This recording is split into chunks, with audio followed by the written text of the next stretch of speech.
Welcome to the School of the Lost Tribes. For the chosen of the Most High, who need to study to show themselves approved unto the Messiah, sign up at schooloftheLostTribes.teachable.com. Yahweh's wisdom and power in creation. Jeremiah 10:12. He hath made the earth by his power, he hath established the world by his wisdom, and hath stretched out the heavens by his discretion. This verse establishes three foundational truths about Yahweh's creative work: power, wisdom, and discretion. The earth itself is a testament to Yahweh's supreme power, but it is his wisdom that has established its order. The heavens, stretched out by his discretion, reflect the divine planning that governs all things.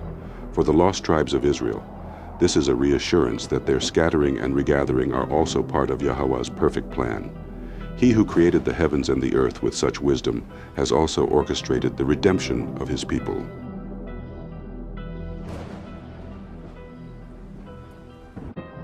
Understanding the hidden wisdom of Yahweh. To make the weight for the winds, and he weigheth the waters by measure. When he made a decree for the rain, and a way for the lightning of the thunder, then did he see it, and declare it. He prepared it, yea, and searched it out. Yahweh's wisdom is evident in the precise balance of creation. The weight of the winds and the measurement of the waters testify to a divine order that is beyond human comprehension. Just as Yahweh set boundaries in nature, he also set boundaries for his covenant people, Israel. This passage reflects how Yahweh has decreed the paths of nature, just as he has decreed the paths of his chosen nation, Israel. The scattering of Israel among the nations was not a random event, but a divine decree, one that will ultimately lead to their redemption.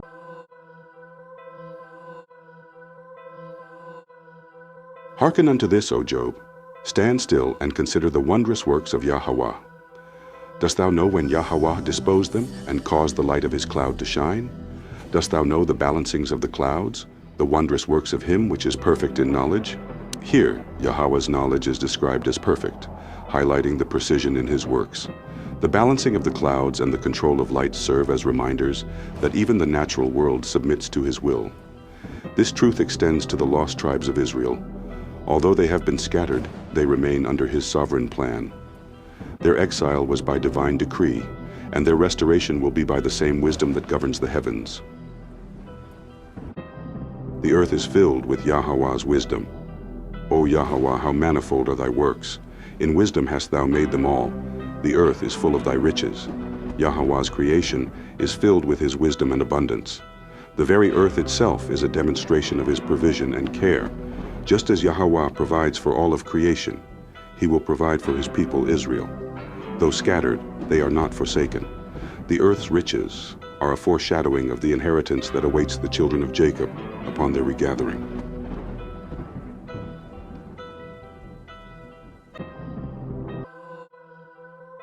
To him that by wisdom made the heavens, for his mercy endureth forever. Yahweh's wisdom is directly tied to his mercy. The heavens, created by his wisdom, serve as a sign of his eternal nature.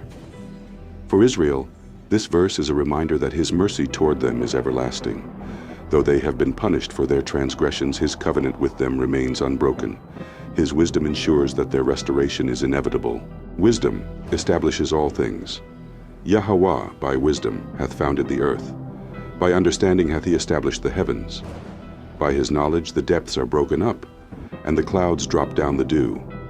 Wisdom, understanding, and knowledge are the pillars upon which creation stands. These same attributes are reflected in Yahweh's dealings with Israel. The foundation of the earth parallels the foundation of his covenant. The establishment of the heavens mirrors the establishment of his chosen nation.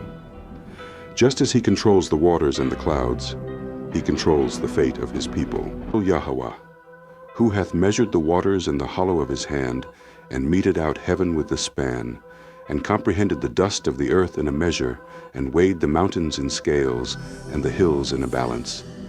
Who hath directed the spirit of Yahweh, or being his counselor hath taught him?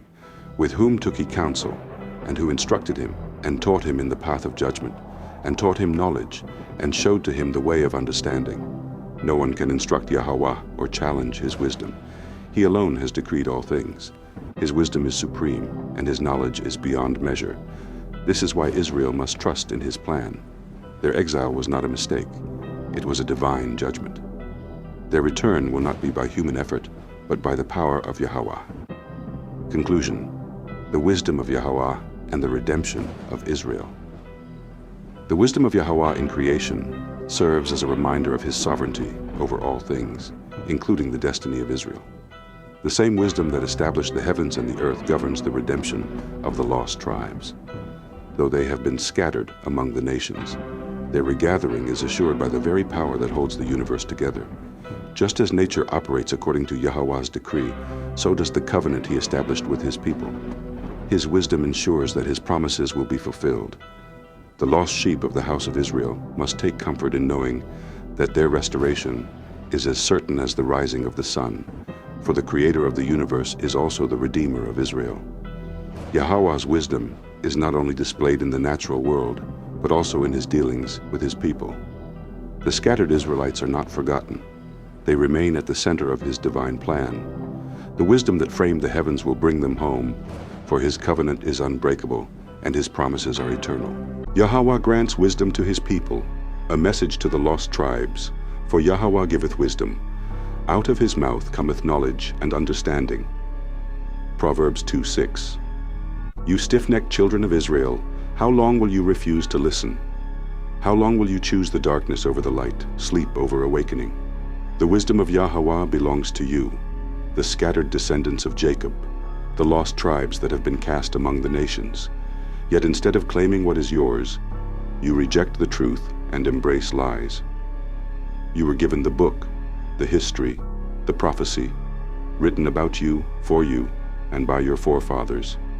But you refuse to hear. Yahweh speaks through his word. My people are destroyed for lack of knowledge. Because thou hast rejected knowledge, I will also reject thee, that thou shalt be no priest to me. Seeing thou hast forgotten the law of thy power, I will also forget thy children. Hosea 4:6. Look around you. You have been stripped of your name, your heritage, your kingdom. You wander in the lands of your captivity, calling yourselves by the names of your oppressors. You beg for wisdom from those who hate you, while rejecting the wisdom of your own father. Yahweh's knowledge is simple. The scriptures are about you. The prophets, the promises, the covenants. They were never given to the heathen, but to Israel alone. He showeth his word unto Jacob, his statutes and his judgments unto Israel. He hath not dealt so with any nation, and as for his judgments, they have not known them. Praise ye Yahweh. Psalm 147 verses 19 to 20. Yet you reject it. You reject the truth, because it demands that you change, that you wake up from your slumber and walk in righteousness. You would rather go back to sleep, to continue in your rebellion, to hold hands with your enemies instead of standing up as the kings and priests you were meant to be. But I tell you this, Yahweh has a remnant, a chosen few who have opened their ears to hear and their eyes to see. To them he will give wisdom beyond measure. To them he will restore the knowledge that was stolen. The secret of Yahweh is with them that fear him, and he will show them his covenant. Psalm 25:14. The remnant listens, and to them belongs the immortal blessing. They will not perish in ignorance like the rebellious.